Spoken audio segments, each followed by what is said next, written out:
Hi, this is Continuous Improvement Television, CITV, and I'm Jack ReVelle. Welcome back to those of you who've been watching us for these last 4 months, and to those of you who are new, welcome. Let me give you a quick background on the series that we're doing. Continuous Improvement Television started in July of 1994.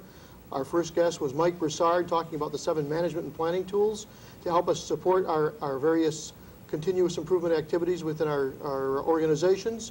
This was followed by a visit with Pat Riley, who is the founder and chairman emeritus of the Council for Continuous Improvement, who talked to us about building a national learning environment.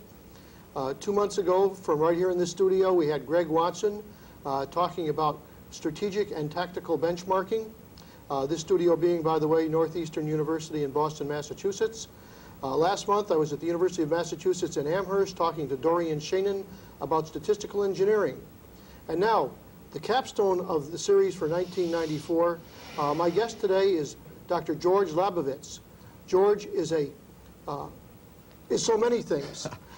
George is the founder and chairman of Organizational Dynamics Incorporated, more commonly known as ODI. He's also a part-time professor, formerly full-time professor and tenured at Boston University in the area of organizational psychology, organizational management. Let me tell you a little bit about George, and then we'll turn our attention to George and his topic for today, which is linking your TQM process to your business objectives. As I mentioned, George is a professor of management, organizational behavior at BU School of Management. He's written a number of books, the latest of which we have here. The book, as you can see, is called Making Quality Work, along with 2 co-authors that worked with George at ODI. George founded ODI in 1977, and it is now a worldwide total quality management consulting firm with over 220 employees, working to help various organizations around the world to improve their operations. In 1979, I know George is very proud of the fact that he won the Metcalf Award at Boston University for being the outstanding professor on campus. If I'd won that, I'd be damn proud too, George. By way of background, George has a BS in Business and Psychology from Boston University. He has an MBA from Boston College and a PhD in Organizational Psychology from Ohio State, where he worked with the people that did the now famous Ohio State studies in the area of leadership and management. One of the things that George and I have in common is that we're both former Air Force officers. George was a pilot and an aircraft commander in the Air Force, and left the organization, the Air Force, with the rank of captain. I beat you there, George. I was a major. So sit tall, please. Yes, sir. I can't say enough positive things about George. We had an excellent opportunity last night to sit and chat and learn about what each of the others is doing. And I'd like to spend the next 2 hours with George. We're going to have a little dialogue talking about total quality management and how we can link your TQM processes to your business objectives. The first thing that I'd want to do is say, George, welcome to CITV. Thanks, Jack. And what I'd like to do is ask you a question. You know, there's been a lot of really negative press about TQM in the business press. Would you like to comment about that? Oh, I'd love to comment about it. Please. Because I think some of that press is well-deserved. In many organizations, TQM has not lived up to its potential, has not lived up to its press clippings. However, in some organizations, it truly has. A week ago, Friday, I was flying out to the West Coast and picked up USA Today and noticed Why don't you put that over there? the entire section of the business section of USA Today was on AT&T winning its 3rd quality award, including the Deming Prize. So for some organizations, the thrust, the imperative to improve quality continues. And they tend to be, and it's no accident, the world-class organizations. And there's something that those world-class organizations all have in common. What's that? It is the ongoing, sustained commitment of senior management. And how did that come to be? It comes to be when those organizations begin to appreciate that by leveraging the investment they've made in total quality management, they can drive the business plan. My company's been involved in total quality management for 13 years. We started at the very beginning with Florida Power and Light back in 1982. And we've seen the evolution of quality in TQM go for the last 13 years. Initially, when companies started, they started off with the idea of only process improvement. We talk a lot about little q quality, or Q1 as you would call it, Jack, versus Q2. But initially, they did see results, but they saw results down on the shop floor. You mentioned thank you for mentioning our book, but when in the book we quote a comment that was made in the Wall Street Journal about John Akers. When he was visiting his plants at IBM, the plant managers would proudly show him process improvement, cycle time reduction, throughput improvements. Because that's the easiest thing to show. And then, indeed, and then they would go out, he would go out and talk to the customers of IBM who would complain all over the place about IBM and their service. We have found that in service organizations especially, it is easier to capture the attention of senior management because they appreciate that's all they've got to sell. They're accustomed to that. There's a chapter in the book that was actually a phrase used by Jim Robinson when he was running American Express. I asked him once, why did you say on your tombstone that you wanted 3 words, quality, quality, and quality? And he smiled and he said, because I enjoy having an unfair advantage. Oh yes, I recall reading that. And the context of that was, he said, he took out a credit card and he said, see this card? I'm not in the business of making credit cards. This card costs nothing to make. He said, my business is everything that surrounds this card. One of our clients for many years, and if I mention names today, it's with the permission of those clients, is Federal Express. Fred Smith is an absolute, passionate, and very knowledgeable CEO when it comes to leadership and quality. I think most people would accept that. And the reason for that is, I usually ask audiences as a rhetorical question, how many of you believe that if you mailed a package from wherever you're living tonight to Boston, it would arrive at Boston at 10:30 the next morning? And usually when I ask that question to a large audience, almost everybody raises their hand. Because most of us have a personal feeling of confidence in the ability of FedEx to deliver. And you know what? 99.2% of the time, we'll be right. I then asked the same audience, how many of you believe, in your heart of hearts, that if you mailed a package with the U.S. Postal Service tonight, from wherever you live to Boston, that it would arrive at 10:30 the next morning? I'm not sure if it would ever arrive. No. No one raises their hand. That's why Fred Smith can charge us what he charges us, because the price structure, not the price structure, well, yeah, indeed, the price structure and the cost structure of Federal Express has been influenced by their major commitment and investment in total quality. And you know, in my old age, I'm actually becoming convinced that all businesses are service businesses, ultimately. They all boil down to I've heard that service. before, yes. No, go ahead. Okay. In the last few years, in the last 4 or 5 years, we came to the conclusion that there was a pattern to the successful companies that we were working with. Some 500 corporations around the world, government agencies, 240 hospitals doing CQI. The ones that were achieving measurable, tangible results all had certain things in common. And that's really why we wrote the book. To delineate down, what are those things? Jack, you've written 10 books. You know, and I know, that when you set out to write a book, the first thing you should do is to figure out how many books are there on the same subject in the Library of Congress, right? After 13 years, let's see, that was a couple of years ago we decided to write the book, so after 11 years or so, we felt we'd been doing this stuff long enough, not 1 year repeated 11 times, but we had learned a lot. It was time to write the book, the definitive ODI book on quality, and you would never have to buy another book again. That was the rationale. Let me share with our audience what I said to you last night. Until recently, I had been thinking about seriously writing my own book on total quality management. But after I read George's, I've decided not to. I don't think I can beat it. It's one of the finest books of its type that I've ever seen. And when I say of its type, what I'm referring to is the fact that it's not only got the basic underlying principles of what total quality management is all about, but supplemental to that, it has a number of really strong case studies, things that George and his organization have been involved in that bring TQM to life and make it so real that I don't see where there's any way that I could compete with it, frankly. You are very gracious. Thank you. Appreciate that. It's a super book. I brought the book for a purpose, not to hawk the book, but to make a point. Good, Jack can good hawk book. the book. Good book. Thanks. I brought the book to show you the difference between what we know after 13 years and what we've learned. We thought we were going to write the largest tome ever written on total quality management, and we ended up writing this little thin book. Now, this book is very functional. I highly recommend that you buy it. If you have a dining room table, for example, that's a little bit tippy, this book can fix that. It's ideally suited for that. If you have trouble sleeping, I especially like chapter 6 of this book. Is that one that you wrote, or one of your co-authors? No, we wrote it all together. Okay. But actually, the point that I wanted to make ultimately is the TQM concept has been around for a long time. And if the tools of total quality, for example, are in the public domain, there's nothing magical anymore. It's all been done.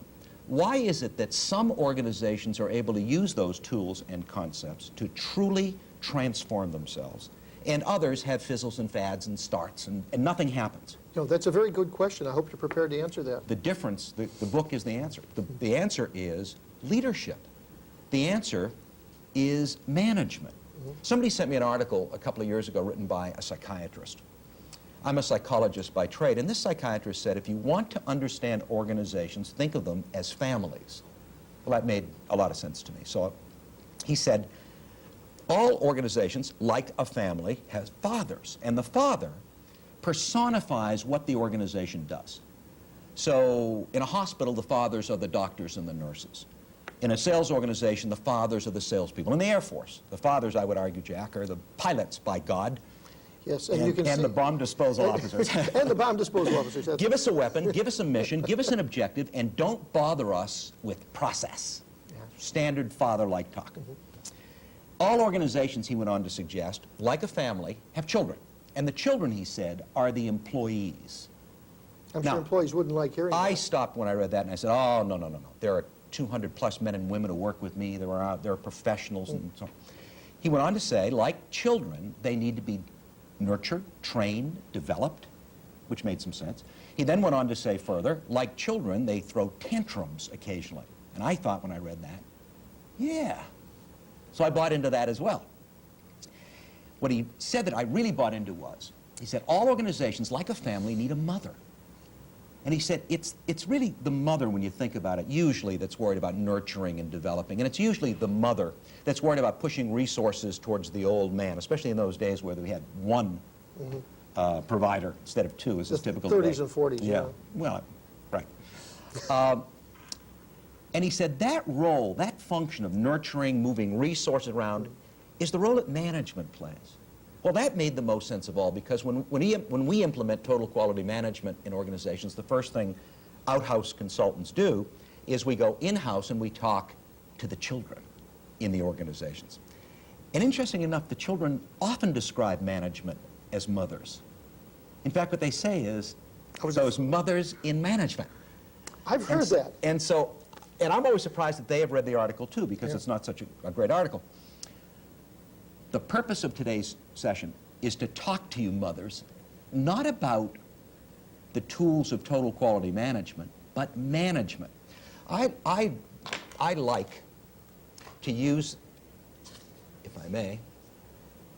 George, excuse me, while you're setting that up, I think by this time, hopefully we have our folks excited enough about what you've got to say, and you personally, I need to remind them that we have set up for their use both a telephone number and a fax number. And on your screen right now, you can see phone number is area code 617-373-3291. And the fax number, if you want to just write your question in, is 617-373-4907. Now, the reason we're giving you those phone numbers and those fax numbers is because, well, frankly, we want your calls. You know, if you've not seen the show before, you know that the format is much like that of Larry King Live.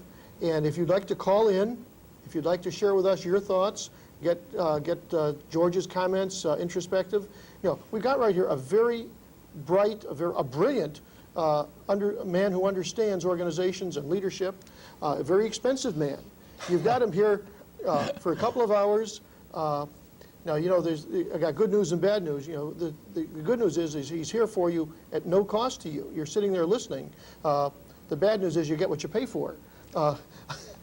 Truly, though, George is here for 2 hours with us, and if you'd like to ask him a question, either in person on the air, everybody in the studio will hear you. The folks who are our viewers will have the opportunity to hear your question.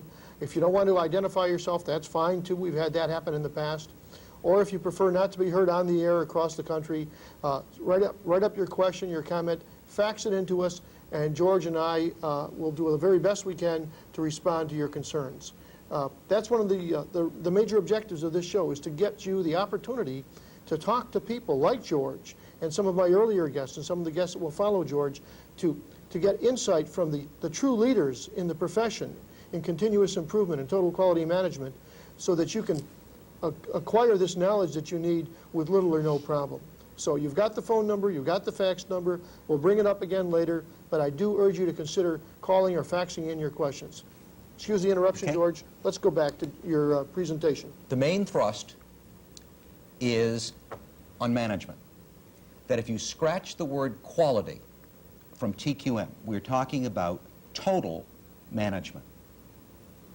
Now, the Japanese have a very simple way of describing the business that you and I suspect most of the people watching this are in. What they say is that there's a role for everybody in the organization: senior management, middle management, and the rest of the organization. And the responsibility of senior management is to define the broad-based objectives of the business, the thrust on quality, and drive it and delegate it and to syndicate it down through the organization. Bob Galvin at Motorola was kind enough to endorse this book. For those of us who know Bob Galvin, you know he is one of the finest, most gentlemanly and grandfatherly folks in American industry.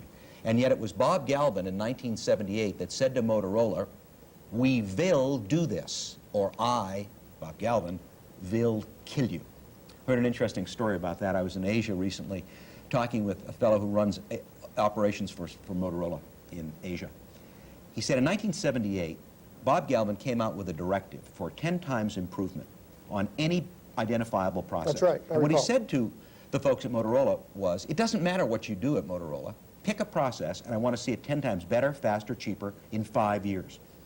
And this fellow said, he was a plant manager in '78, he said, for 3.5 years, nothing happened. Not a thing.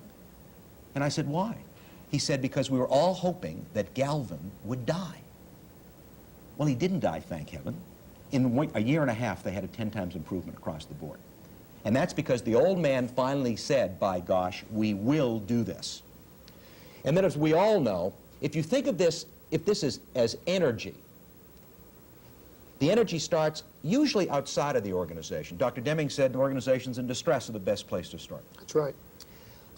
It may, if you're if you're in a healthcare organization, the Joint Commission for the Accreditation of Hospitals demanding that you do this. Managed care is demanding improvements in your processes. If you're in the federal government, it's been mandated you've got to do it. If you're out in the great macro industrial supply chain, your critical customers are making you do it. That's right. Okay. Although I must tell you that one of the great visionaries that I've had the privilege of working with was the vice chairman of Procter & Gamble about 7 or 8 years ago. I asked him, his name was Tom Lako. I said, why are you doing this? Procter & Gamble is a marvelous company. Oh, yes, I remember reading this in the book. And he said, Procter & Gamble is a marvelous company. It's a world-class company, and it's a great company. He said, we're doing total quality management because we want to stay great.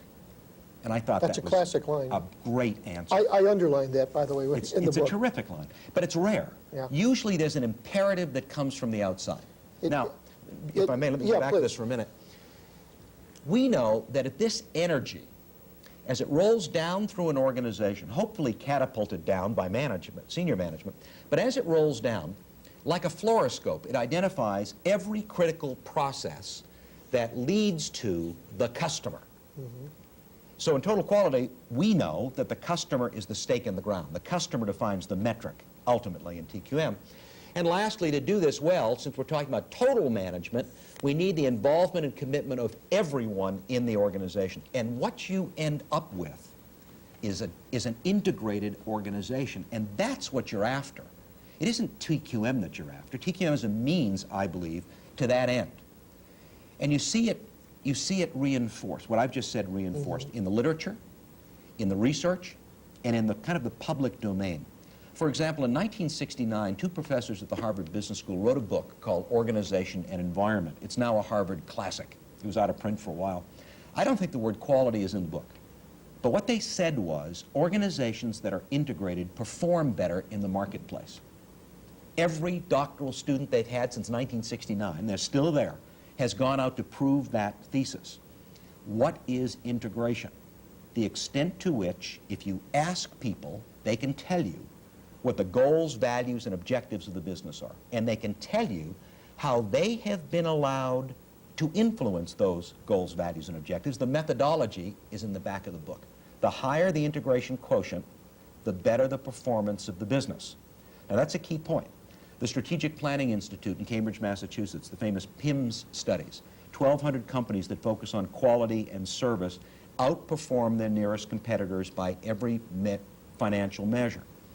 The General Accounting Office sponsored a study. Just put it on there. I'll put it right here.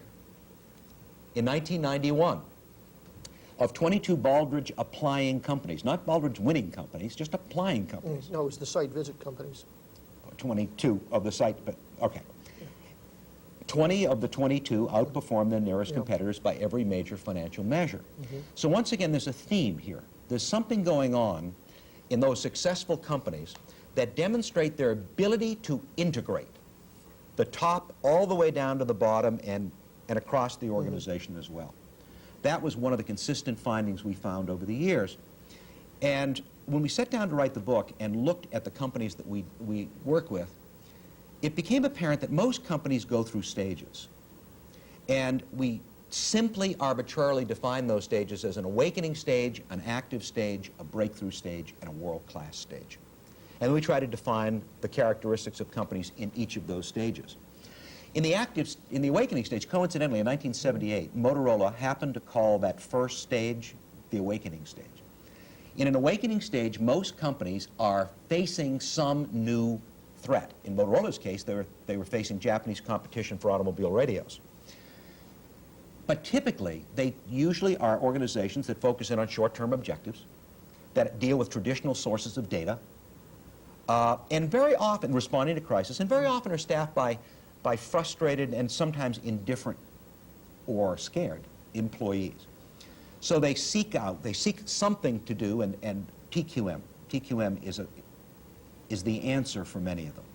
And they begin a process. Now, if you have implemented total quality management in your organization, and I suspect that's nearly everybody who's watching this, typically what you should have done is to start with senior management. Ideally, you start at the top of the organization. They, after all, are concerned about competition and imperatives from the outside. And you work with them, and by the way, my own people hate to hear me say this, but I believe that outhouse consultants can be of great value to organizations. And that, however, we should be considered mosquitoes. We should draw blood and die. That we should get in there, help out, and then get this momentum back into the hands of line management as soon as possible. One of the really good places to use consultants is at the very front end, to work with your senior managers, to be able to they bring perspective from other organizations and other industries, and they bring some history of this stuff. And also, if nothing else, they're the guys from out of town. The people that senior managers tend to listen to. For some strange reason. For some strange reason. Voltaire said, no man is a hero to his wife or his valet. But at the senior management levels, ideally you need to educate senior management, you need to tell them what this stuff is, you need to work on vision and mission and values, and then you need to identify those critical business issues facing the organization and show them how to organize for TQM. And then, of course, you embark on training. Training is indigenous to the whole total quality management effort.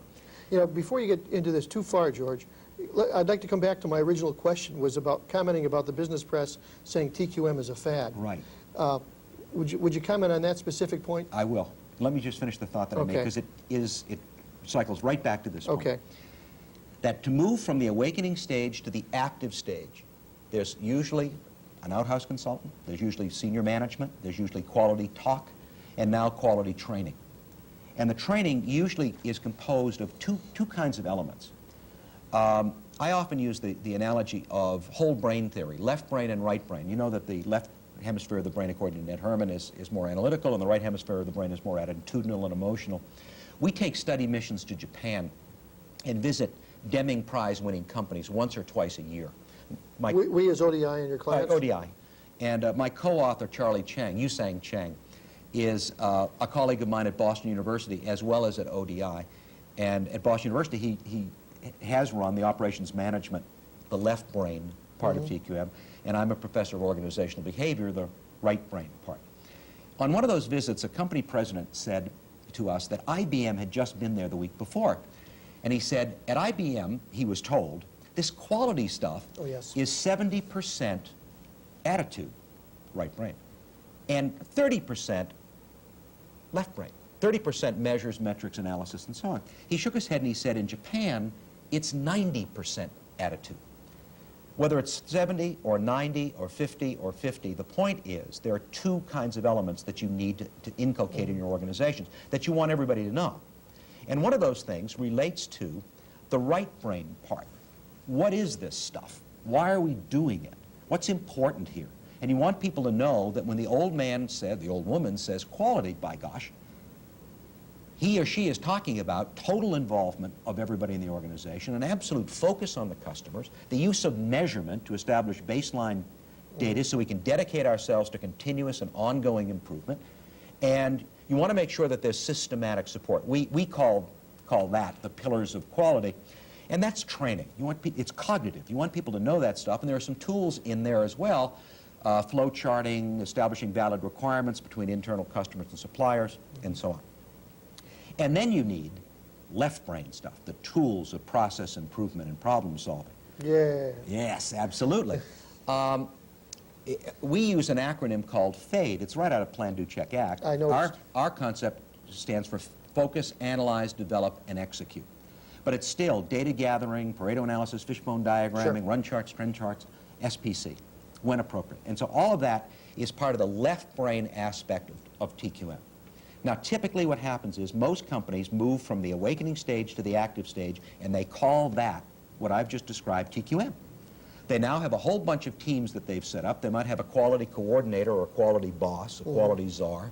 They hopefully have organized their senior management to view themselves more as a quality council than simply the executive committee. And they usually have quality steering committees which serve as traffic cops. Okay. They get results. Our clients get results. We initiated a thing many years ago called Quick Starts. And a quick start is when one of our consultants comes in armed with the technology, the problem-solving technology, and knocks off a couple of processes and problems as a demonstration project to begin to prime the organization to do it themselves. And then we transfer our technology into the organization, and we stay ready to help if they need us. In the active stage, if that's all that happens, and they begin to work on process improvement, cycle time reduction, put some pelts up on the wall, demonstrate some results, that's good. That's viable. That pays for the investment that the organization has made. But it's no cigar. It doesn't do it. That these initiatives inevitably run out of steam. Other things distract senior management. It becomes the flavor of the month. And the fad that the old man talked about 3 years ago, something about quality. We're working for a client now in Europe, one of the largest electronics companies in the world.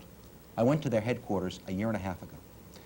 And I was invited there by the Vice President of Quality. I looked at the stuff, the training materials that they had. Now, I believe, I'm biased, I believe ODI's training technology is world class.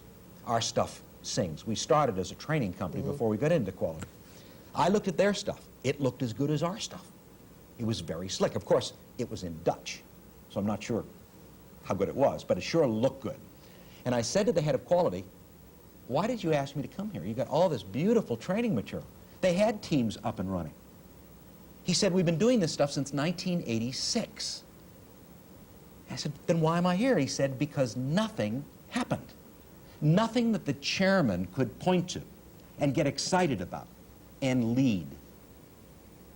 Now, we wrote the book in an attempt to bridge the gap between the active stage, teams, training, TQM talk, tools, all good stuff, and bridging to the breakthrough and world-class stages.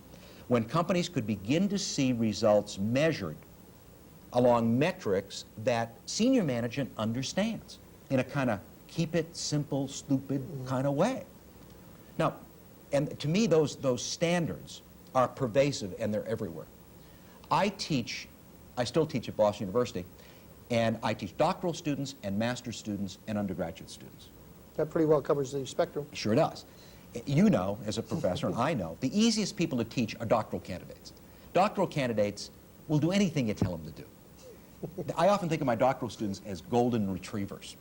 All you got to say to a doctoral student is, I want to see you at 6 o'clock Saturday night in my office, and by gosh, they'll be there. Sunday morning, 10 o'clock, they'll be there. And all you have to say is sit, and they'll sit. And the reason that they are so subservient and so easy to deal with is they are the world's oldest students.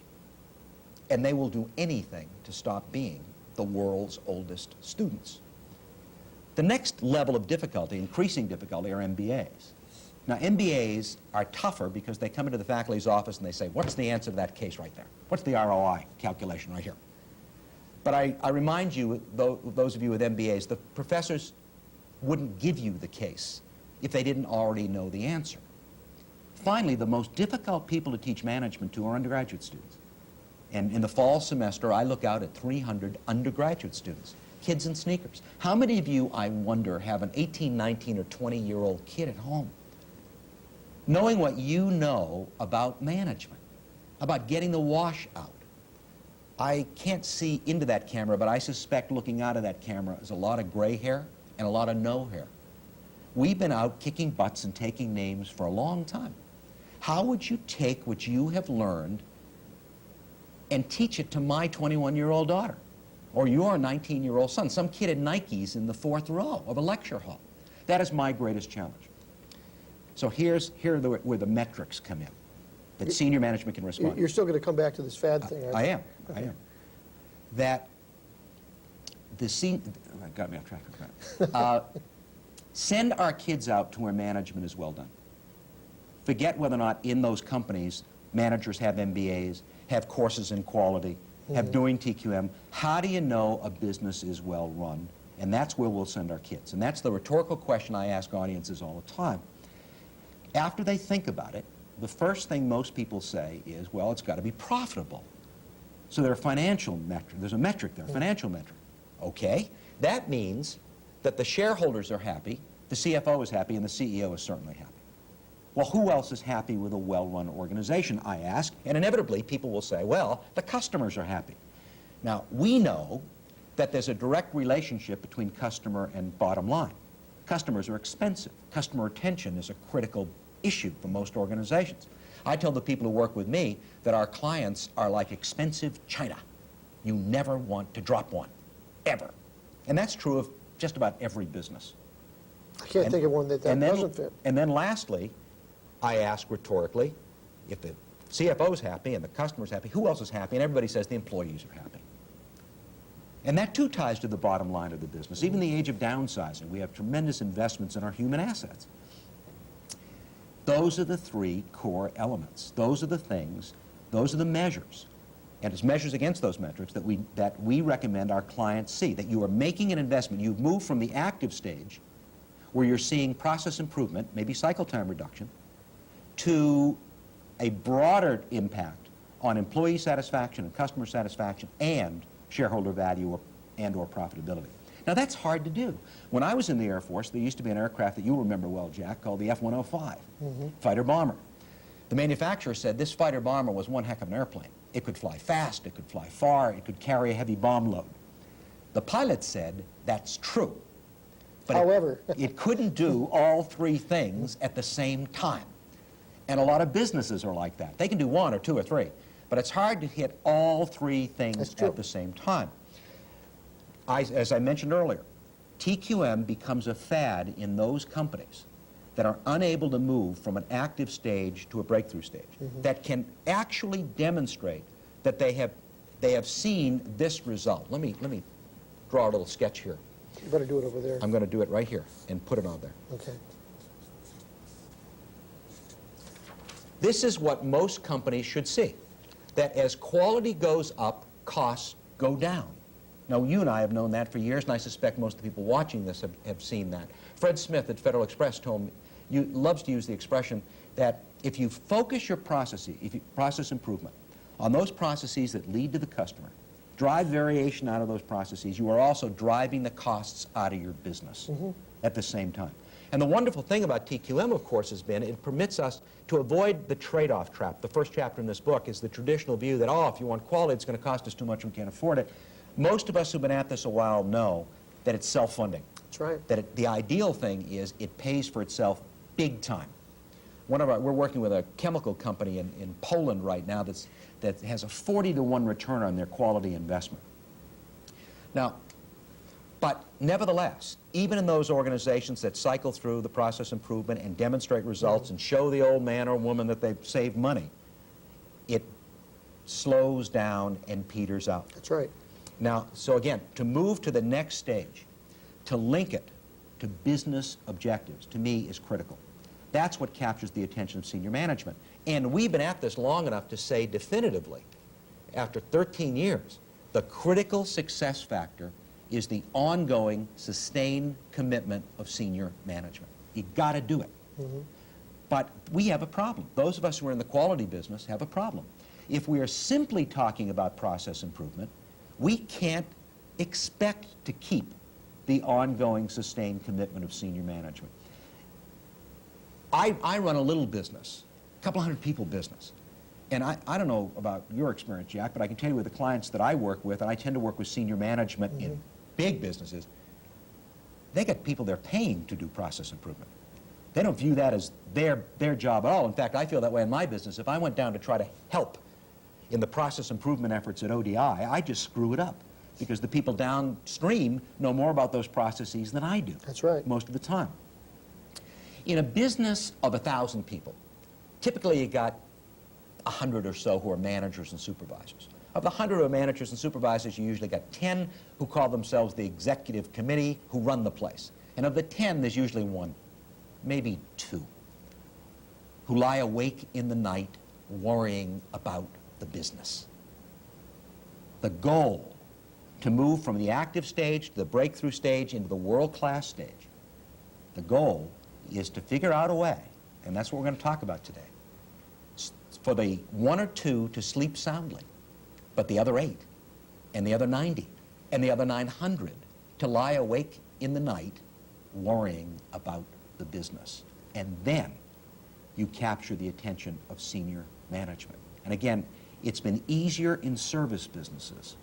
Somebody at American Express years ago told me that every day Jim Robinson came into his office for a year and said, "What are you doing to improve quality today?" And he said, after a year, he began to think he was serious about it. And again, if there's a linkage, if there's a causal relationship, if the CEO and the COO and the executive team of organizations think this is the future, this is the way we're going to have a future, then they'll be in every day saying, what are you doing to improve quality today? And if they do that, then TQM really pays off for organizations along those 3 core dimensions: people, service, profit. I agree with what you're saying, but what concerns me, and I suspect many of our viewers, is how do you get a person to be a Jim Robinson or a Bob Galvin? How do you get them to realize, recognize the importance of quality to their operation and that it goes right to their bottom line? How do you get their attention the first time? It's self-serving. Of course, but how do you say? But how do you? One way is, when we start our work with senior managers, one of the best things to do is not to bring in some defrocked professor, some outhouse consultant, but have the consultant serve as the mechanism by which they can meet other CEOs in other businesses they compete with sometimes, certainly in businesses that they admire. And I think we both know that organizations that have been at this for a while and have seen success, fundamental success, transformational success, those senior managers proselytize. They're the ones that share the platforms that you and I are on as well. And they are as knowledgeable as any of the consultants are, and any of the professors are, about the impact of TQM. Certainly. So one thing that's very effective is to get senior managers in front of those people. We have found that our visits to Japan have had a tremendous impact in capturing the imagination of senior management. Imagine what I could do if I had this kind of organization behind me. Another way of capturing the attention of senior management is through the quick start process. I'll give you an example. One of our clients is an insurance company. And the insurance company they do disability insurance, publicly held company. And I asked the chairman, what is the critical process of the business? What are the critical success factors that make you competitive? He said, oh, in my business, the proposal process is everything. He explained to me that in the insurance business, nothing is proprietary, that people can copy what you do the same day. Competitors can descend upon you. So you must be quick, you must be fast, he said. One of the first demonstration projects we did was around the old man's pet process. We put a team together. One of our consultants went in, armed with the process improvement technology that we all know so well, and gathered data, and discovered that on the old man's pet process that he thought was so fundamental to his competitive advantage, the average time, cycle time, turnaround time, back to a client with a proposal was 72 days. 72 days. He was flabbergasted. I mean, Russia fell in 61 days. What the hell are they doing for 72 days? He wanted to know. And then as we proceeded in the data gathering and the analysis, we discovered that in 72 days, there were 12 hours of actual work. Value-added stuff. That process now takes 1 working day. But there was a link there. The process we were working on was the old man's critical success factor pet process. And so early in the game, if senior managers begin to think that this concept called TQM, or whatever we want to call it, is working for them along the dimensions of the business that they see as being fundamental to the success of the business, then we can begin to capture their attention. Now, we've got to prove it. We've got to prove ourselves with results and measures as we go along. But once they become intrigued with the potential, with the ability of the organization to truly perform, TQM, it can be viewed in one way as an organizational wellness program. The active stage, the training, the teams, the language, the change in culture, all that is a necessary investment. But it's stage 2 of 4 stages. It's not the end. It's just the beginning of the end. And it's really capturing their attention and imagination that allows us to move to that next level, which is to integrate the business plan into the TQM effort. Yeah, I was thinking what you said a minute ago about this visit to Japan, this Japan study mission being a way to get the attention of these various executives. It seems to me the United States, has been in the business long enough. Why don't we have a visit to America, an American study mission, instead of running off to Japan? We've already done that, by the way. In the last few years, we're beginning to find that amongst certainly our client base and a lot of organizations that aren't clients of ours that have been at this for a while, that there's not that much more they're going to learn in Japan. That's right. World-class American companies are world-class, period. Doesn't matter where they are. We've got some absolute dandies at home, again, to visit. But again, those are the companies where you'll tend to see a proselytizing senior management because they have already moved from the active into the breakthrough stage. They're already beginning to tally results from their investment in terms of shareholder value, which ultimately is that which causes senior managers to wake up, to get excited, if they can see that causal relationship. They won't see it purely on the basis of process improvement. Okay, hold that thought for a second. I just want to remind our viewers about those the phone numbers, one for the telephone, one for the fax. The telephone number is 617-373-3291, and for faxing, 617-373-4907. We haven't heard from anybody yet. I hope that we're going to. You've got a real prize here in George Labovitz. You don't often get a man of this stature and this kind of knowledge to be available to you to respond to your literally every whim. You know, whether you're a doctoral student or a master's student or just one of the rest of us.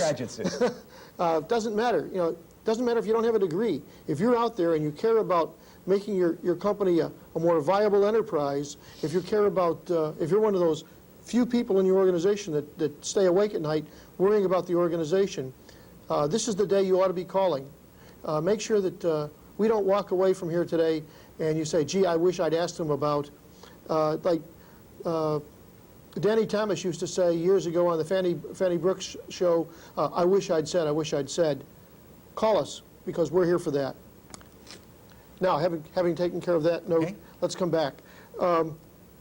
Let's bring this thing about TQM as a fad to a closure. I'm going to make a statement. I'll ask your reaction. I believe, now this is without data, I believe that one of the reasons that the business press is so down on TQM is because, first of all, they don't understand it. They've never really been exposed to it. They don't know what TQM really is, and it sells more papers, the old yellow journalism trick, right, to talk about an organization that is failing because of TQM than one that has won because of TQM. Of course, they have to announce that AT&T or Federal Express or Cadillac or whoever has won the Baldrige Award or has won the Deming Prize. But when the time comes to choose between an article that's oriented on failure with respect to TQM versus winning with respect to TQM, they always seem to pick the failure. I'm going to say that one of the things that organizations like yours could do would be to help the press, the media, to better understand TQM. How do you react to that?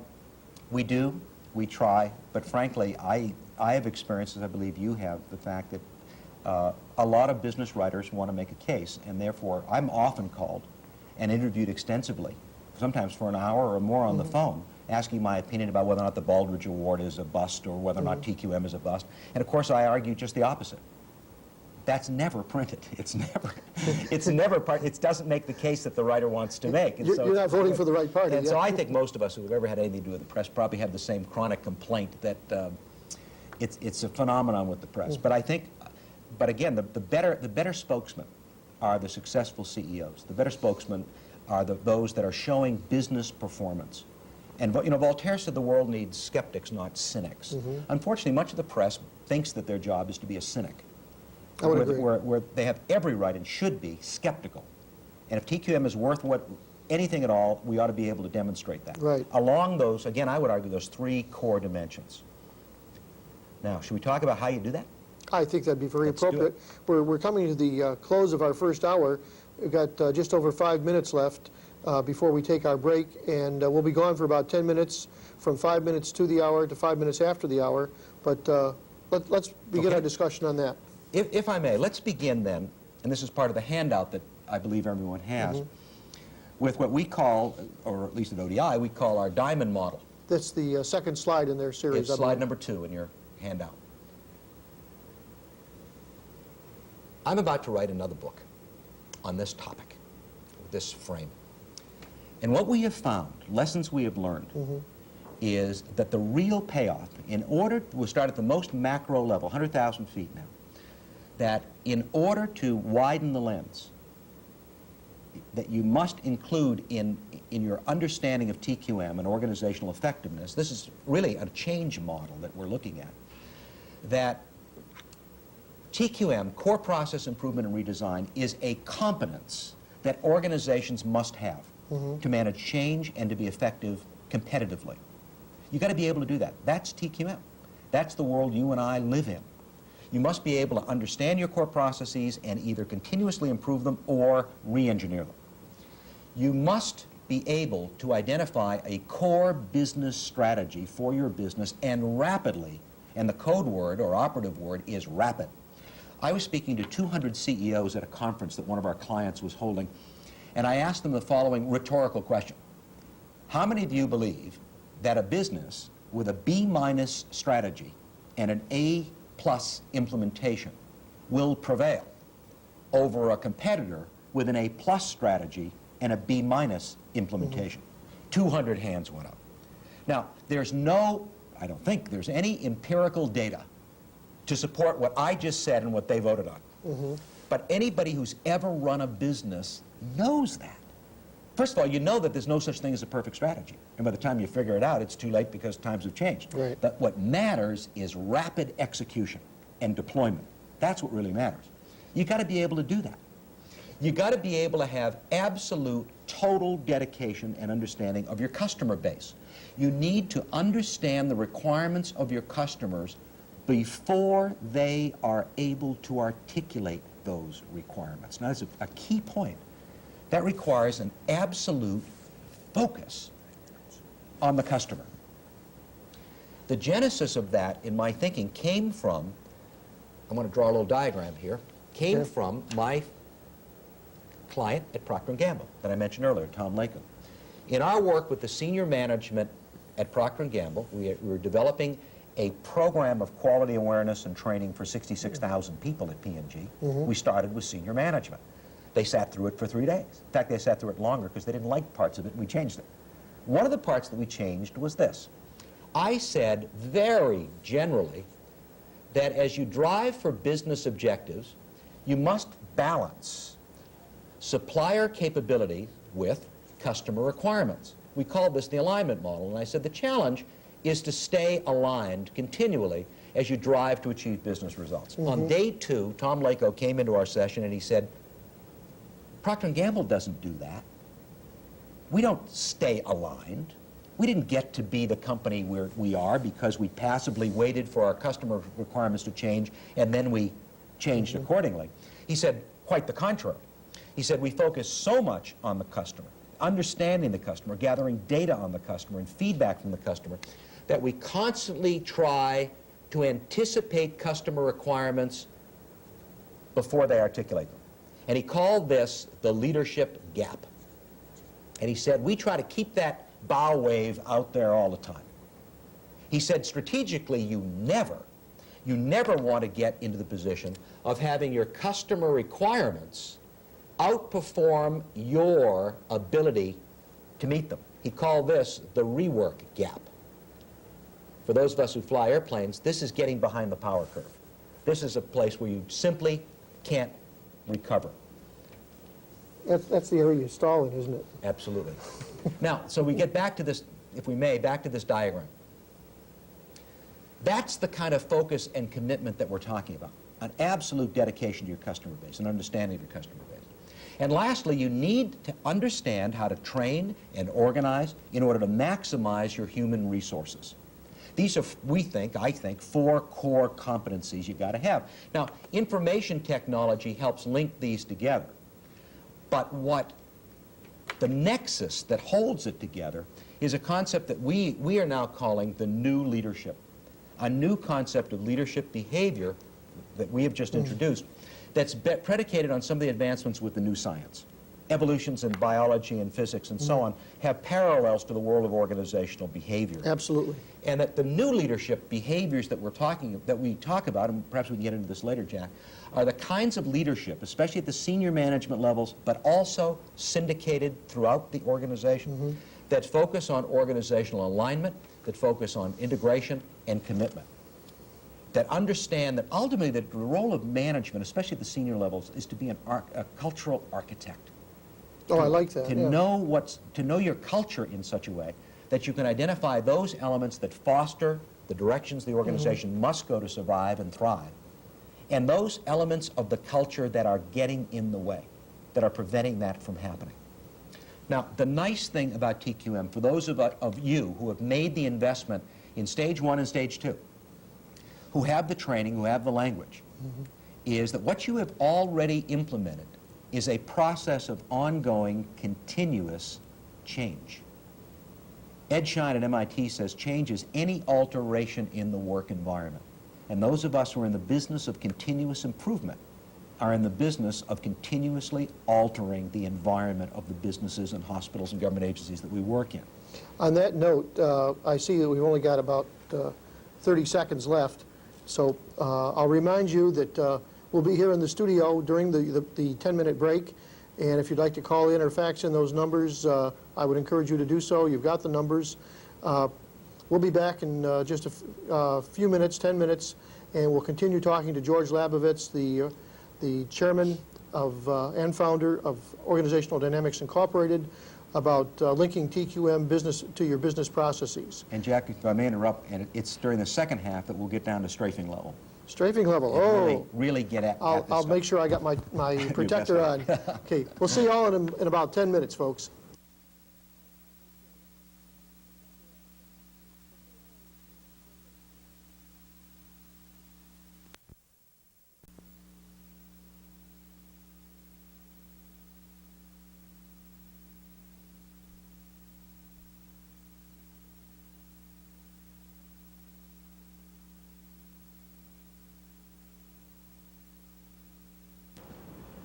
Hi, we're back. This is Continuous Improvement Television.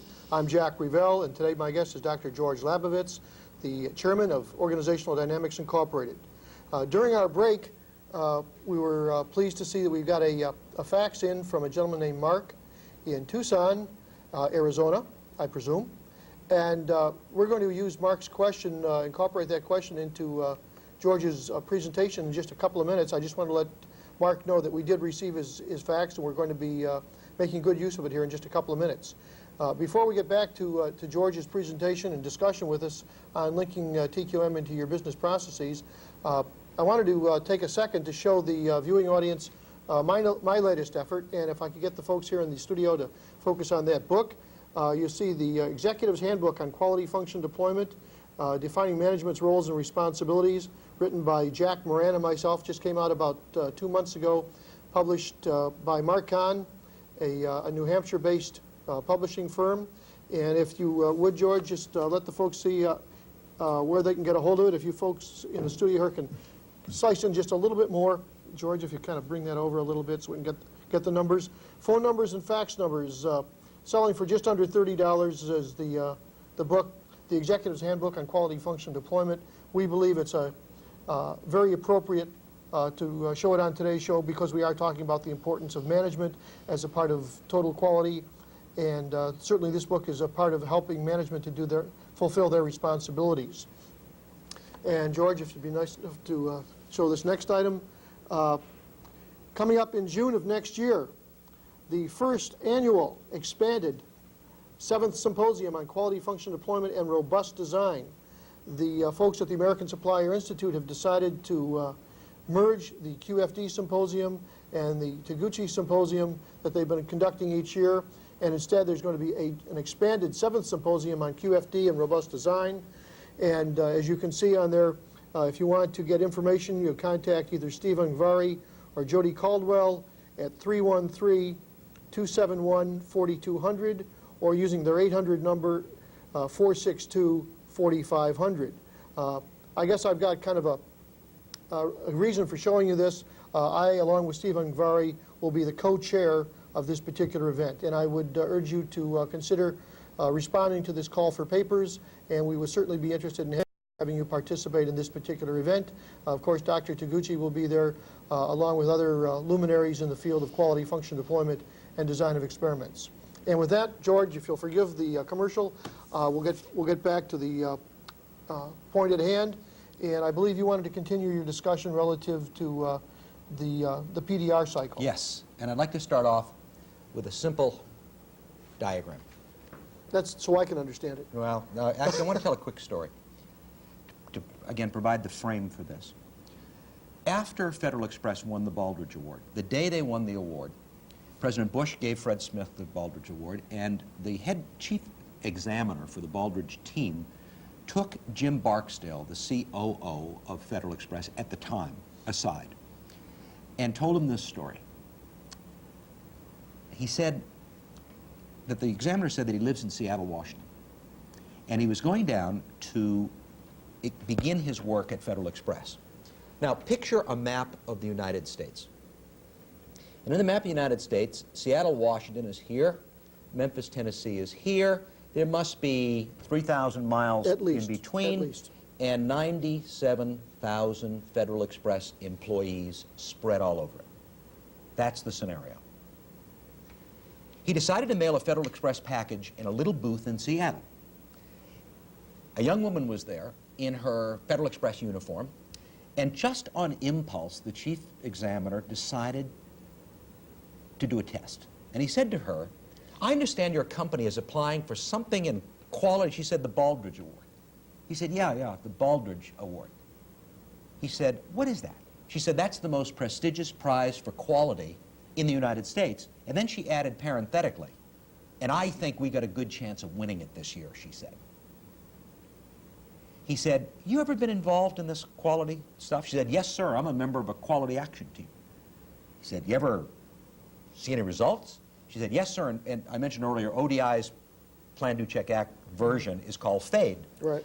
She took him through the FADE process, talked about the results before and after. Every question he asked her, she answered. you know what a fractal is? Yeah. You would know, and I suspect many of the people watching this would know, although it's a mathematical concept. I like to describe it as, it's to non-mathematicians, it's kind of like broccoli. That when you chop off the tops of broccoli and you have a little floret, that you're, just before you're about to dip it into the dip, stop and take a look at that little floret, and you'll notice it looks just like the whole head of broccoli. That's a fractal. She was a fractal, one of 97,000 fractals at Federal Express. That's the goal. That's what we're trying to achieve when we talk about linking business results to the TQM effort, to widen the lens to include customers and strategy deployment and human resources. So here's the rationale behind what you have in your handouts called the PDR cycle. Once again, that attempt to move from the active stage to the breakthrough stage, to link to business results, to guarantee that this will not be a fad that will peter out in your company or mine, but rather becomes the way the business will be run in the future. If you're, let me draw a quick diagram, and then I'll get to your slides that are pre-printed and a lot cleaner and neater. If you're doing TQM and doing it correctly, you are listening to the voice, if you will, of the process. Dr. Duran says, look at the critical few processes, not the trivial many. You're doing that if you're doing TQM. Right. You've now got a 72-day process for proposals down to 1 day in your business. And now you have gone through and begun this corporate wellness program that I've talked about. If you're doing total quality management, you are hardwired to the voice of your customer. The customer defines the measures and the metrics for your business. This is no longer new stuff. You are now have moved your organization to the point where when you say the customer is king, by gosh, the customer really is king. If you're doing TQM, you are listening to the voices of your employees. There's total involvement of everybody. Now you're ready to move from the active stage into the breakthrough stage, because now you're able to add another voice, the voice of the environment. Many years ago, I used to work for the Boston Consulting Group, 25 years ago. When I think of all the strategic studies that we did, environmental analyses that we did, that presented these huge reports that went right past the chairman's desk or right into his bookshelf, without going through the minds of either one of them. Now, however, you can make use of real strategic planning, because out of these 4 voices, organizations can articulate their broad-based stretch business goals and objectives. That is the first part of the PDR process. But the genesis of it, you can't do it without TQM. You must have, because when you've done the training in the active stage, when you've trained people in terms of right brain and left brain ideas of total quality, what you've really done is you've equipped an army. With the right brain stuff, you've taught it how to salute and what the values are and so on. With the left brain stuff, you've given it weapons, like Pareto analysis and fishbone diagramming. Now, I can just see me loading my Pareto. Now you're prepared to fight a war and link the business objectives to this whole process. You know, if you'll forgive me, if you could put that back up for just a second. In times past, I've looked at this combination of the voice of the process, the voice of the customer, the voice of the employee, the voice of the engineer, and we've given that collectivity a name, either the quality quartet or the quality choir. All those voices together, singing in harmony, is what makes total quality real. That's very good. I've never heard that expression I just made it up. Thank you for that. Okay. Going to slide 3 that you have in your handout, or page 3. This is the PDR cycle. The plan part of PDR, essentially, as you can see, is the culmination of listening to these 4 voices. Now, many businesses will say that they do that, that's part of their planning process. The PDR cycle takes these critical stretch goals and measures and deploys them down through the organization, cascading down through the organization through a process that the Japanese call catchball. But it's an iterative process of discussion, of deployment. You'll see in the diagram that typically these stretch goals and measures fall into one of 2 buckets. that they are either improvements that are functional, going down divisions or departments, or cross-functional. For example, at Federal Express. Federal Express has every year, as part of their strategic planning process, measures attached to those three broad-based metrics. You know, I talked to you earlier about the idea of customers and making money and employee satisfaction. I remember I think it was 8 years ago at a meeting at Federal Express, Fred Smith said, at Federal Express, it's got to be people, service, profit, in that order. And his argument was, because he runs a service business, how can I deliver world-class service without world-class people? And so the argument then becomes, if you have world-class people delivering world-class service, profit becomes a dependent variable. It falls out at the other end, which is a nice frame. And my left brain says, a dependent variable. I can relate to that. Aha. So at Federal Express, there are three measures every year that are essentially cross-functional. Those cut across the organization. Fortunately, a Federal Express will only buy a Flying Tiger airline once. And so depending on the business planning cycle, depending on what the objectives are for a particular year, you tend to find that those broad-based macro objectives, 3 or 4 major objectives for the business, and we recommend no more than 3 or 4. Jim Barksdale, now at McCaw Cellular, president of McCaw Cellular, says the main thing is to keep the main thing the main thing. And so you want to define the main things up here and cascade those main things and deploy them down through the organization, either in terms of cross-functional process improvement or functional process improvement. Nevertheless, it doesn't matter. The net of it is, it must boil down to daily work. So that all your fractals know what's going on up at the top. And everybody has a piece of the action, all the way down, from the top to the bottom. It's an absolutely critical point. That some of our most successful client experiences are those where we will go into those organizations. If we went there this afternoon, you would see on the president's desk a card, and the card would say, what are my critical business goals and objectives? Who are my primary customers? What are their requirements? How does the CEO know? He went out and asked them. Go down to the telephone operators in the same organization, there's the same card. What are the critical business goals and objectives, especially in those related to things like customer satisfaction? And say to those telephone operators, what are your critical processes? How are you improving them? What are your measures and metrics? And they will tell you things like, right now we're at 3 rings in 15 seconds and our goal is 10 rings in 2 seconds. They're part of the Army. They're part of the team, and by contributing their particular piece of the to that piece of the action, they are thereby contributing to the major broad-based objective of improving customer satisfaction from 7 point whatever to 8 point whatever. There's a key point that's left out on this slide, and Jack, we talked about it last night. It deals with the role of performance management. One of the critical elements that makes the PDR process of deployment and execution work is the concept of alignment, of aligning the performance management system to drive this process. It's one of 2 little gears that makes the whole thing go.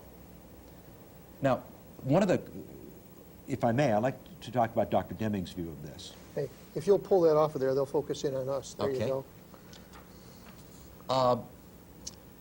One of the things that frustrates a lot of us who are disciples and students of Dr. Deming is of course, Dr. Deming's admonition that you cannot evaluate performance. And I had the privilege of having dinner with Dr. Deming probably 6 to 8 months before he died. And I finally realized, as I sat at the dinner table with him, this may be the only chance I would ever have to ask him about a dilemma. The dilemma that my clients, my students, and I have with his oft-quoted concern that you can't evaluate performance. Right. At the dinner table with me was the president of Boston University, John Silber, who is no shrinking violet. Understand. And a nationally known figure, and a superb university president. Tough guy, tough-minded guy. I asked Dr. Deming, I outlined the problem, and I said, Dr. Deming, I've got the problem about your concerns about performance management. And before I could finish and explain what I meant, Dr. Deming said, you cannot evaluate performance, in that great stentorian voice that he had. You cannot. Dr. Silber heard this, could not help but hear this, and he said to Dr. Deming, wait a minute, he said, and he used an example. Boston University has taken over a school system outside of Boston, and in a great social experiment. The town is absolutely going down the tubes, and the question is, can a university, a major university, save the school system? Dr. Silber said, I've got teachers who are drug addicts in this school system. What do you mean I can't evaluate performance? Dr. Deming wheeled around, turned to Dr. Silber and said, you must not evaluate performance. And in that moment, that exchange, I understood what Dr. Deming meant. Like most of us, I've read his stuff, I've heard him speak, I've had the privilege of eating with him and talking with him. I never fully understood it until that moment. A revelation. A flash. And I said to Dr. Deming, because what I realized was, if you were Dr. Deming, the world is a control chart. And I said to Dr. Deming, is what, really for the benefit of Dr. Silber, I said, is what you are saying, Dr. Deming, that there's variation in all processes? Dr. Deming said, correct. And I said, because there's variation in all processes, including performance management processes, there's natural variation. You cannot evaluate performance. Your best salesman one year may be not so best the next year because of variation. Dr. Deming said, correct. And then I said, Dr. Deming, what do you do with the person whose performance is consistently below the lower control limit? And without hesitation, Dr. Deming said, well, you get rid of that person, of course, and went back to eat his ice cream. And at that moment, I felt liberated. I felt, by gosh, maybe we can talk about performance management and still feel that we are disciples of Dr. Deming. So if I may, I'd like to get back to this diagram.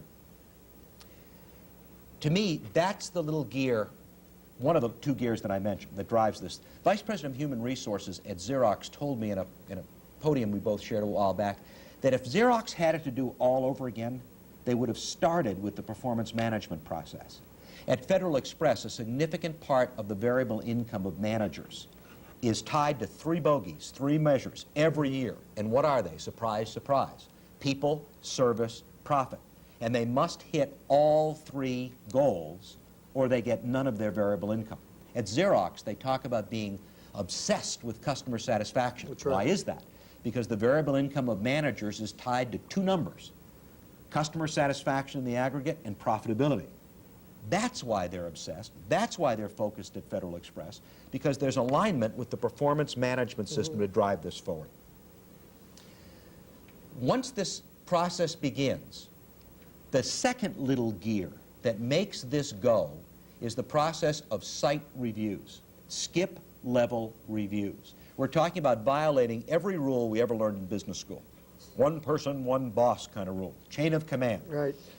In the most successful organizations, those that are driving for breakthrough business results, there's a cadre at the top of senior managers who are deployed down through the organization providing skip-level reviews. And with our clients, we are actually providing them with a standard toolkit, questions to ask, things to say. And the old adage that we learned a long time ago, Jack, people do what you measure, is true. That's right. For example, Follow the money, they said in All the President's Men. one of the, imagine that you are a branch manager of the Sanwa Bank in Boondock, Japan, one of 231 branches. The old man is coming on a skip-level review. A member of the Office of the President is coming to visit you in Boondock. And when he comes, he's going to ask you 10 questions. No surprises, you know what they are. And these 10 questions relate to this deployment process. They relate to what are the primary business objectives that you're working on, how many teams have you established, how many of them have customer-defined measures and metrics, and so on. Question, rhetorical question. Manager in Boondock, Japan. Even though you don't believe in this stuff, you don't care about this stuff, will you have nothing to say when the old man comes for his skip-level review? Even in Japan, that is called a career-terminating event. Of course you're going to have something to say. And what we are learning from our customers' and clients' experience is what they learn. What they learn when they go out as senior managers is they learn about their business. They learn about the realities of their business. They learn face-to-face with lower levels of management and rank and file exactly what the ramifications are of some of those systems and policies that they're continually dealing with at the top of the organization. So the process of managers deploying skip-level reviews is critical to the PDR process. Now, I don't think you've said it, but I recall from reading the book that the PDR process is the ODI approach to what the Japanese call Hoshin planning. Yeah, Hoshin Kanri, Hoshin Right. planning, policy deployment, management by planning, management by policy. That's what the PDR cycle is. It is, and it's our version of it. Because Right. one of the things that in our study missions to Japan that we've done now for the last 7 years that confound senior executives, they love Hoshin planning, but they're confounded by the complexity of it, the level of detail of it. This is a simplified version Yes. of that. Very comfortable. That makes it a lot easier to Yeah. deploy, we find. And lastly, now you can align reward and recognition. Now you can reinforce it with celebration days and celebratory events. For example, I'd like to, well, let's do two things, Jack. Let's get into this in more detail, and then I want to talk about business results. The Okay. kind of results that you can achieve when you widen the lens, leveraging TQM, expanding it to include the deployment of business strategy, and certainly incorporating customer-defined measures and metrics. Okay, don't So- forget, we got to still answer Mark's question. Yeah, let's answer Mark's question Okay. in a couple of slides. okay. We're coming to it, I think. Okay. If you flick ahead in the handout that you have on the key features of the PDR cycle, this is simply the review of what I really talked about. A few critical stretch goals, cross-functional teams and functional work units. We're talking about managing up the organization. That's part of the catch-ball process. Skip-level reviews and this ongoing cycle of continuous improvement. A lot of our clients have found what they thought was going to be a yearly planning cycle. The senior managers are so impressed with this that they've now do it twice a year. We're working with a major cable company right now, and the senior executives went off for a week. One guy ended up climbing telephone poles. Said it was the premier experience of his management life. Not the climbing of the poles, but talking to the people who climbed the poles with him as well. Moving ahead, now we can kind of get down to Mark's question. Okay. Jack? You want me to read it? If you would. Okay, this is a question from a gentleman named Mark in Tucson. He did not identify his last name or his company, but what he said was this. For Dr. Labovitz, what advice can you give to change a company's use of TQM tools when there is a disconnect between top management and lower-level employees? We are having small lower-level successes, but we do not have a system of applying tools across all our work. Okay, good question. I have two responses. I have two answers. I'm going to bet on both horses in the race. Well, you're sure to win. First, I think Mark's absolutely correct, that ideally, you'd like to have a commonality of tools. Now, we had that experience when we were preparing our work at Procter & Gamble years ago. Just by accident, a photographer came in while the senior managers of Procter & Gamble were huddled around a flip chart, and on the flip chart was a cause and effect diagram, a fishbone diagram, at the end of which was an element of Procter & Gamble's strategy. And so there it was, and I didn't realize at the time that no one at Procter & Gamble had ever seen the senior managers with their coats off.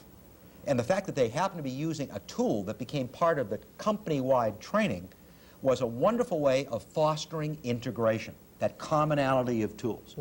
That's ideal. However, there really are other sets of tools that are more appropriate for senior management and management than for the rank and file. If you look at handout number 6 or slide number 6, it looks like this. We argue that there are roles for senior management and middle management and the rest of the organization. And if you look at that breakdown, you have two slides, I believe, and I have them both on the same page. If you'll push that up a little bit, they can focus in on that one. There you go. This is the one that shows in the PDR process, there are different strokes for different folks. That senior managers have different responsibilities, i.e. responsibility for planning, middle managers to some extent, far less so for the rest of the organization. But notice that senior managers also have their plates full when it comes to the review process. The responsibility of middle management primarily is to manage those critical processes. One of the things that the PDR technology helps you do, there's a set of tools that help senior managers identify critical processes. And what are those critical processes? Those which tie to the business objectives directly. So there are matrices that are helpful to senior managers to show the interface between those critical core business processes and the goals and objectives of this year's business plan. That pops out the critical processes to work on. Those are then deployed down to middle management, and they're tools to help middle managers manage process improvement. And general doing daily work and problem solving is really something that the rest of the organization needs to do, and there are the classic set of tools to help them do that. It's described graphically on the next page, slide number 7 that you all have, which I like a lot because this just says it all on one page. It really shows where people are, where we think the individual components of most organizations, senior, middle, and the rest of the organization should be spending their time, and the focus that they should be concentrating on. In each of those sectors, there's a set of tools that is appropriate. If you continue on with 8, 9, and 10, I have them on one page, so I'll do them one at a time. What are the things we expect senior managers to be able to do? And again, there are tools to help them do these things. Define the vision, mission, and values. Engage in catch-ball with other levels of the organization to really refine business objectives. Monitor the process management teams. People do what you measure. And you know the old axiom, what interests my boss fascinates me? That too pervades this process. Senior managers have got to articulate what's important here. What keeps them awake nights so they can sleep when this process finally gets rolling. And they've got other work to do, conducting organizational reviews, working on system-level projects themselves, and rewards and recognition. There's something left off this that if we have time in this session I'd like to talk about, that senior management can get directly involved in, and that is the concept of partnering.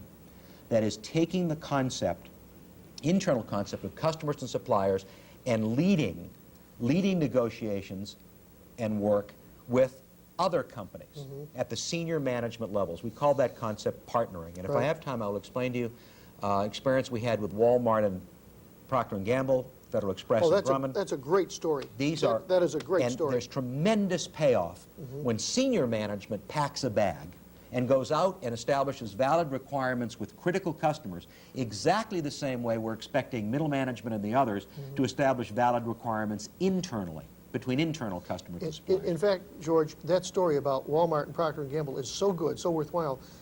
I'd rather not take a chance. Would you tell us that story now? Okay.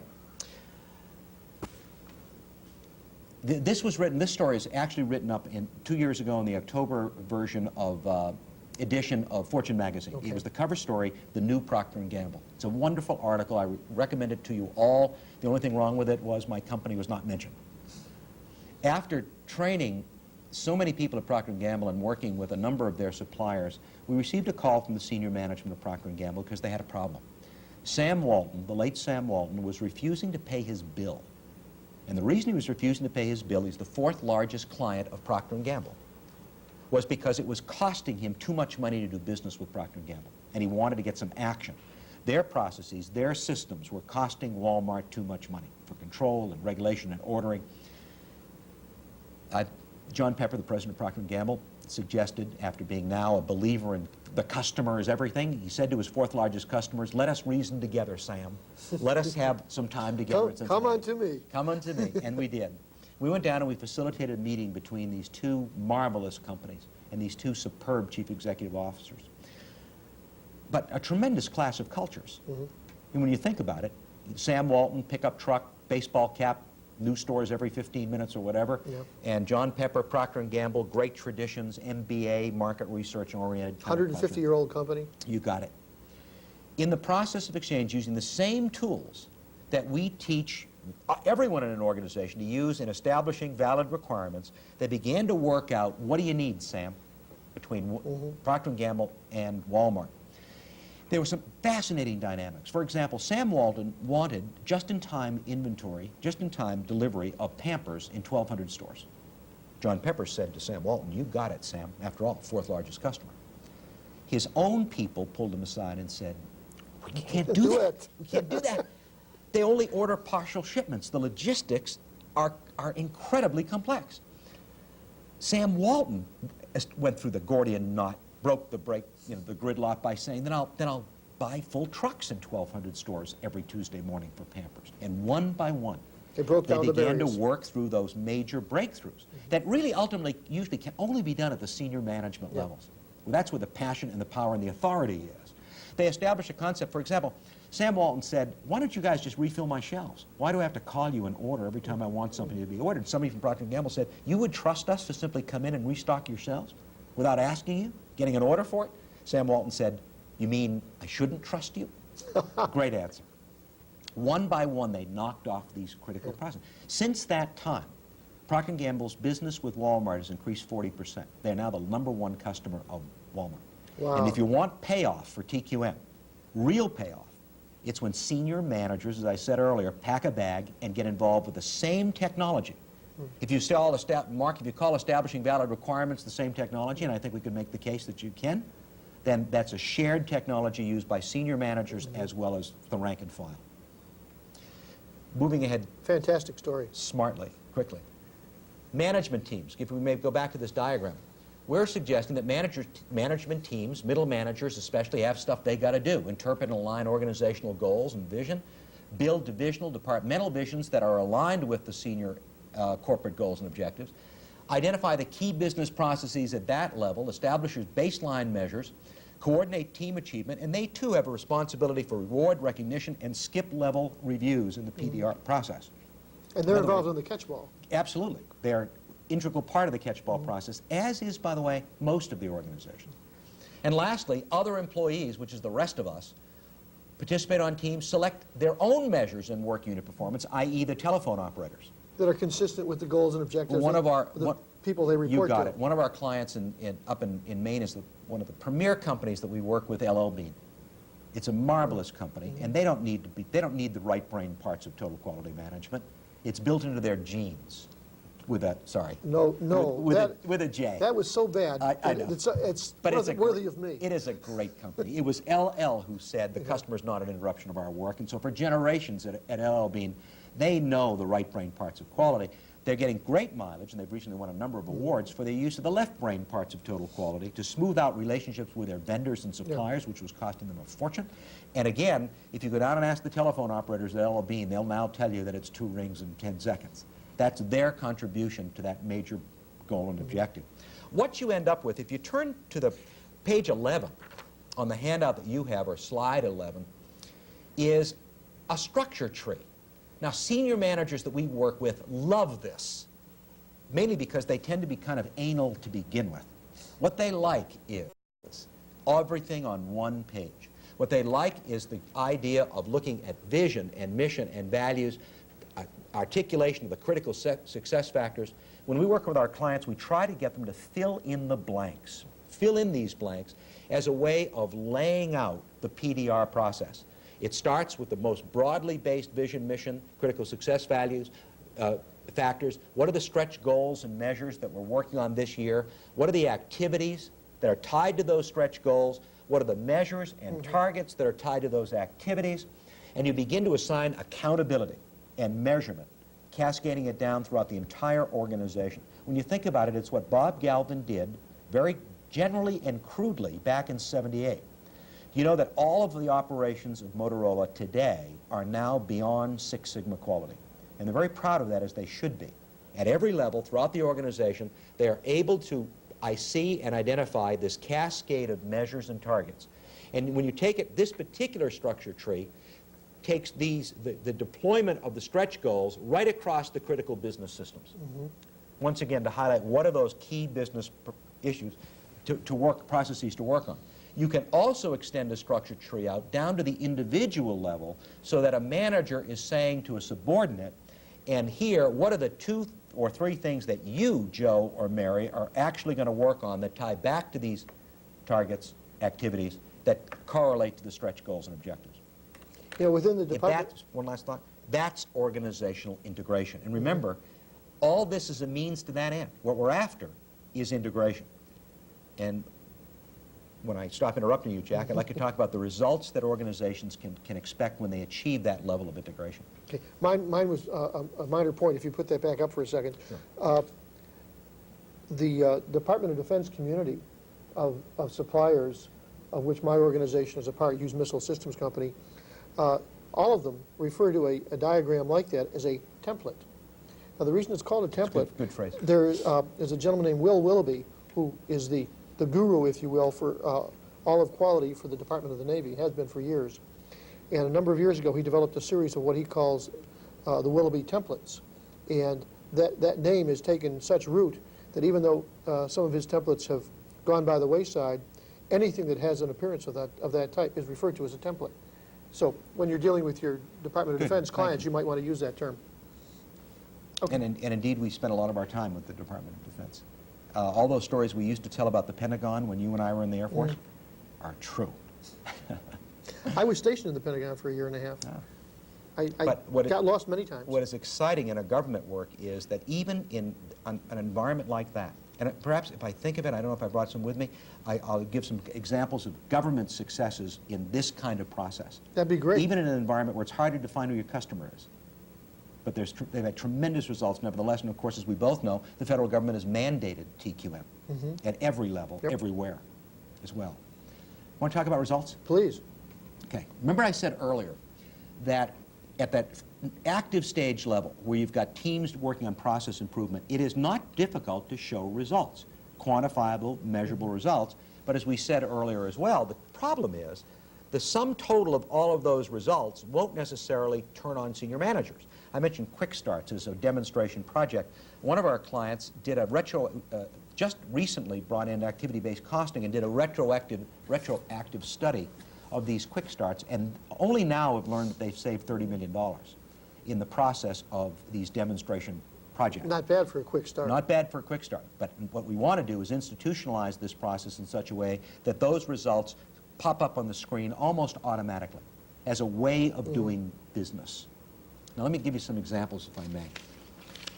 These are companies that have been at this a while. These are companies that we think are in the breakthrough stage, and like many of us, every once in a while really truly are world-class at what they do. This is a railroad. A railroad, by the way, that recently, just a few months ago, Better pull it down. well, no, I'll just deal with the results okay. section, if I may, that Merrill Lynch rated as the #1 stock pick. Now, they've been at this almost 4 years.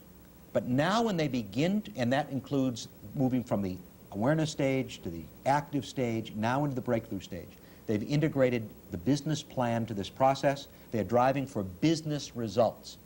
And what they tell us is that over the period of time they've been involved, they've doubled locomotive reliability, they've increased customer acceptance to 99.7. I don't know what it was before, sorry.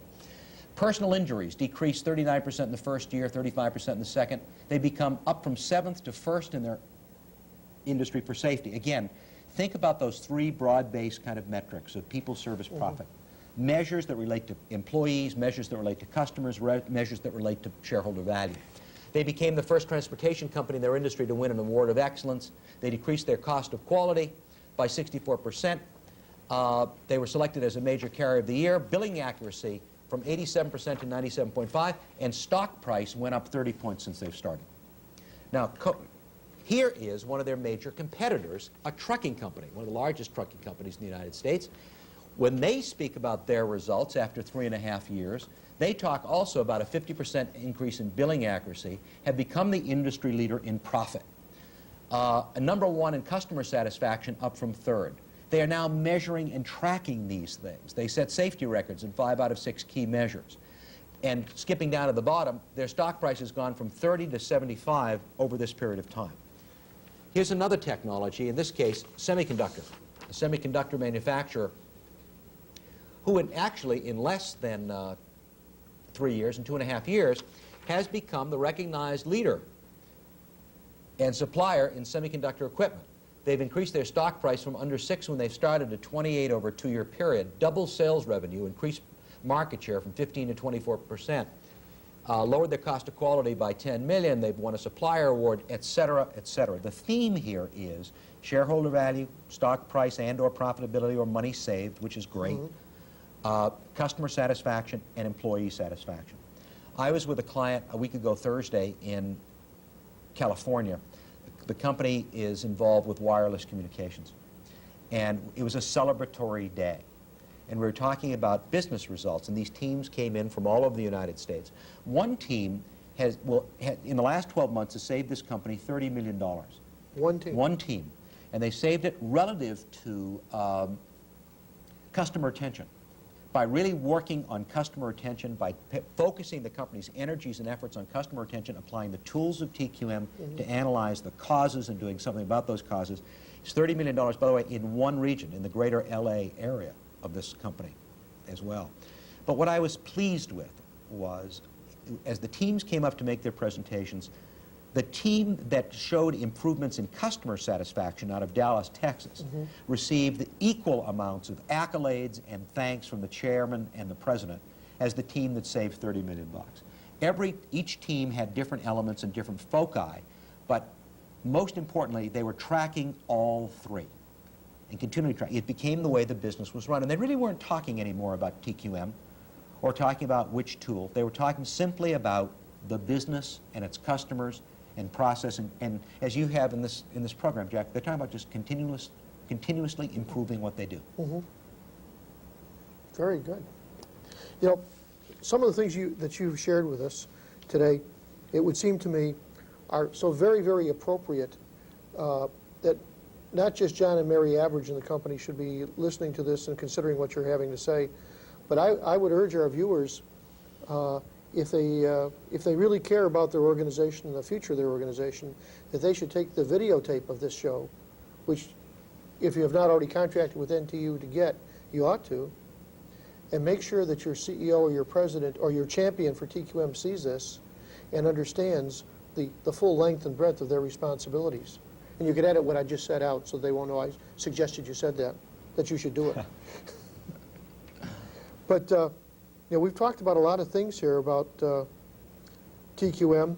One of the things that we have not talked about at all, something that's very close to my heart because I happen to teach a course in this area, is business process reengineering. Yeah. I teach a course on a 3-day course on business process reengineering for Gold QPC, and I know there's a lot of companies that are very, very interested in process reengineering or redesign or whatever you want to call it. How do you feel that that relates to total quality management? I think that they are bookends of a continuum, along a continuum. That we have, frankly, done quite a bit of business picking up after process reengineering was done, repairing the damage that's done, because organizations are brittle. Remember earlier in the program we talked about the fact that TQM is a process of ongoing continuous improvement. Therefore, it's a process of change. Mike Hammer has said that reengineering should be embedded in TQM, and I fully support that. I would agree. Yeah. Reengineering without TQM can be devastating. Destined to fail. Indeed, I think it's Hammer who says it fails 70% of the time, and I think last August in Consulting News they were talking about failures 90% of the time. Why does it fail? It fails because, quote, of the organization's inability to manage change, not the viability of reengineering. Reengineering can have powerful results for organizations if done properly. That's my take on reengineering. You know, when you speak of having it as bookends of the same spectrum, I'd appreciate if you expand on that just a little bit. Okay.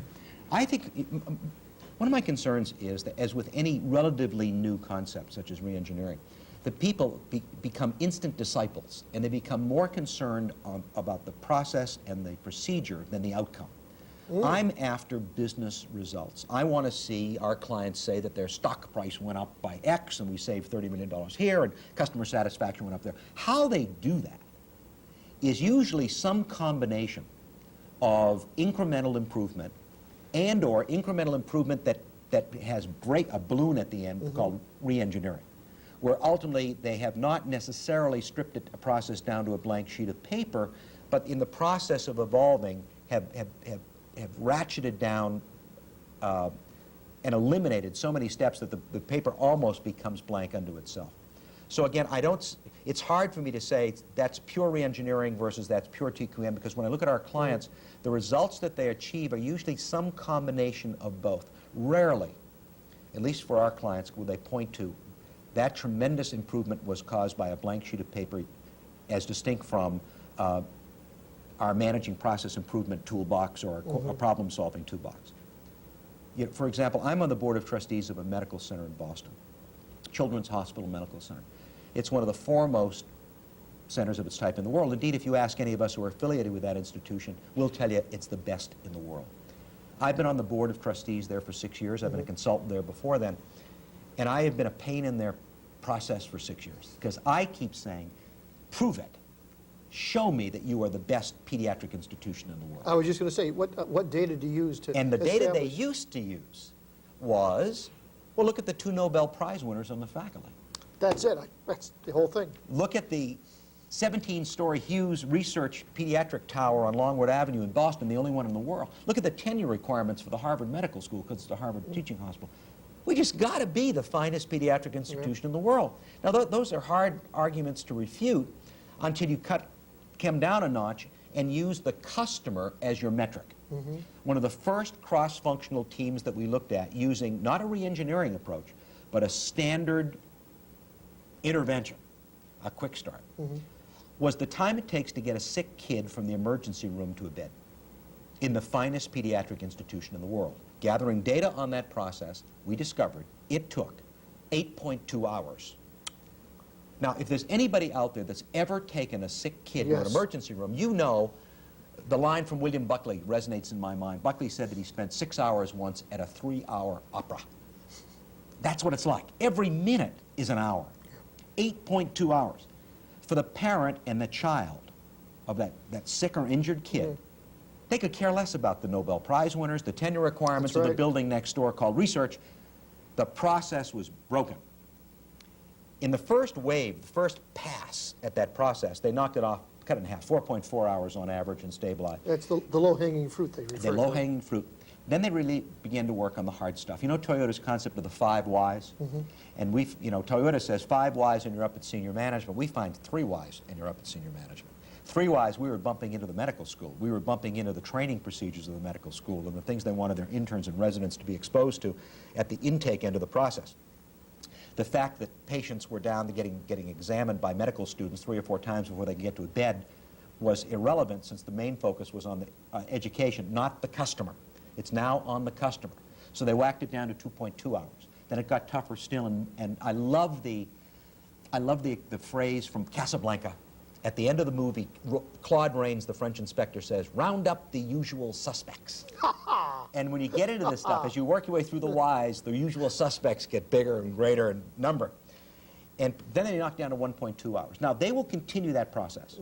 That's a classic example, I think, of continuous and ongoing improvement. But one of our clients in healthcare, one of the 200-plus hospitals we work with, has now reached the point where they've eliminated their admissions office. Through this ongoing process, they no longer have an admissions office. Patients drive up, they're met at the door and taken to their rooms. Well, that outcome is the outcome you'd expect from re-engineering. Ultimately, what the process netted out was the same kind of thing that would have happened had they walked in from day one and done re-engineering. Sure. The difference is there was no explosion, no debris. It was a naturally evolving process that led to, ultimately, a pretty blank sheet of paper with just a few lines on it. Front door, bed. Okay, your point's well made. Let me ask you a question.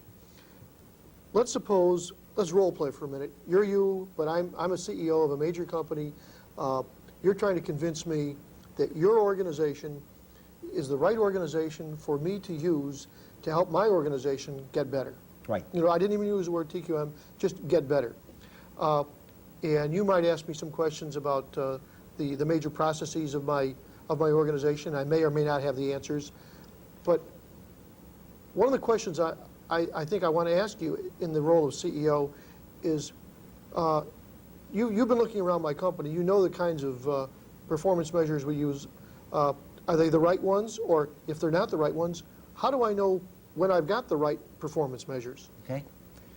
Being a good consultant, I'd answer your question with a lot of questions. And one of the questions that I would ask you is, why aren't you better now?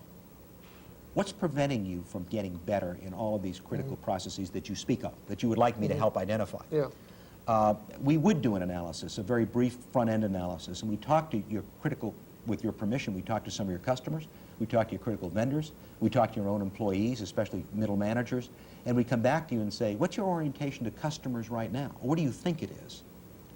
And so the process would begin with first trying to get senior management to understand what are the constraints. Force field analysis, Sure. I'm familiar with that, many of us are. What are the restraining forces now? Let's take a look at that together and identify what those are. We feel that we can be of some help in eliminating those restraining forces, but at no time, and I feel adamant about this, and I mentioned it before, the responsibility is the responsibility of senior line management. It's not a consultant-driven process. We can help them identify the critical processes. We can help them gather the right kind of data actionable data that teams can work on to drive for positive business results. But by gosh, I want to make sure that when we leave, when the outhouse, when the mosquito dies, that the organization is up and running and capable of continuous ongoing improvement. Okay, something you said peripherally, I think is what I was looking for, and that is that any performance measure that senior management is using to evaluate the quality of their organization has to be related to customer performance. Got to be. And if you find that they're using various performance measures that are not related to customer performance, what do you advise them? Part of it is education, by the way. I find in my old age that senior managers... Old age, he's 5 years younger than me. But I'm getting older and bolder. Maybe it's because of that I see the willingness of senior managers to accept prescription. They want to improve performance. I want to improve the performance of my business. I want to see the bottom line improve. I want my customers to be satisfied. I know that intellectually, and I even feel it emotionally. But often they are confounded because they don't know what to do. And there is some value in coming in with a frame called PDR, with a strategy of telling them exactly, implement a process that looks like this. It's got to be tempered and tailored to your industry and your customers and your management. But nevertheless, we are talking about establishing a process of integration. And more, we're working with our largest client right now is a European company, about 120,000 people. So it's not the largest company we work with, but boy, it's the largest in terms of the work we are doing with them. And what we're doing really is cultural change. Here's a company that's grown dramatically through acquisition, and the challenge the CEO has, who's 5 years younger than I am and 10 years younger than you are, therefore, Good left brain stuff. is how do you integrate a business that's grown through acquisition into one integrated business unit? Hey, listen, we've been going through that for 2 years now. About 2 years ago, Hughes Missile Systems Company acquired the missile portion of General Dynamics. And for the last 2 years, that is exactly what we have been doing. And we have finally brought it, I think, to a closure, and a successful closure. And the way we measure success is that we were evaluated by the Board of Examiners of the Arizona State Quality Award, the Governor's Award for Quality, and we won. And part of that was our ability that we had demonstrated to successfully integrate two very diverse cultures and come out with a stronger company than either was before. Jack, this is helpful. Can I get back to a point that I raised earlier? If I may, I'd like to just flash something on that I was struck with when Jack and I had dinner together last night. A very fine dinner. And at one of our clients in Boston, Yes. Legal Seafood. We highly recommend it. In talking about the integration of businesses, now in this particular example that you just gave with Hughes, we're talking, and the one I gave in Europe, we're talking about companies that absorb other companies. So there are obviously 2, 3, 4, 5 cultures that are trying to integrate into one culture. And I mentioned in that diamond model that I presented earlier that the nexus, the glue that holds these competencies together is leadership. And that there are newer concepts in leadership theory that relate to progress made in the physical sciences as well. And I spoke about alignment and integration and commitment. Here are some of the things, some of the activities, the competencies that managers must have and demonstrate, we would argue, that are especially meaningful when you're trying to integrate a culture, to create a new culture. Right. So for example, if we start with the idea of what are the kinds of competencies that help managers become cultural architects, to recognize and use the natural order of systems rather than imposing control, to understand what chaos theory is all about, and why instability, contained instability, can be a positive force for change. There are tools to help managers do that.